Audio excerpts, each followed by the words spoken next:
Hi hello friends, నమస్తే అందరికీ. Good morning. ఎలా ఉన్నారు? బాగున్నారు? ఈరోజు మినీ వ్లాగ్ ఏంటంటే, మా పిల్లలు అయితే అంగన్వాడీకి రెడీ చేస్తున్నాను. మాకు డే బై డే వాటర్ అయితే వస్తుంది. ఆ వాటర్ వచ్చినప్పుడు ఏమవుతుందంటే కొంచెం వర్క్ ఎక్కువగా ఉంటుంది. సో వర్క్ ఎక్కువగా ఉండడం వల్ల పనులన్నీ చేసుకొని మా పిల్లలు రెడీ చేసి అంగన్వాడీ పంపించడానికి అయితే టైం అయిపోతూ ఉంటుంది.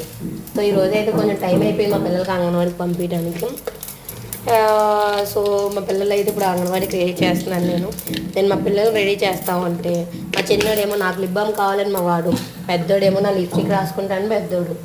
మొత్తానికి అయితే ఎవరికి నచ్చింది అయితే వాళ్ళు రాసేసుకుంటున్నారు. నేను రెడీ అయ్యేటప్పుడు రోజు అంతే, నాకంటే మమ్మీ నాకు కావాలి మమ్మీ నాకు అలానే అడుగుతూ ఉంటారు. ఈరోజైతే మొత్తం వాళ్ళు కూడా నాకంటే ముందే కూర్చొని ఒక లిప్ బామ్ లిప్స్టిక్ అయితే పట్టుకొని రెడీ అయిపోయి ఉన్నారు. మా చిన్నవాళ్ళు అయితే జుట్టు పెద్దగా ఉండడం వల్ల జుట్టు వేశాను. ఇదేంటి పిల్లలు రెడీ చేసి తల్లి ఎక్కడ రెడీ అయిపోతుందా బాబు అని అనుకుంటున్నారా? అదేనండి, ఎక్కడికో కాదు, మీ దగ్గరికి ఎక్కడికి అనుకుంటున్నారా? లైవ్ చేద్దామనేసి రెడీ అవుతున్నాను. ఇక ఫ్రెండ్స్, తొందరగా లైవ్కి వచ్చేయండి.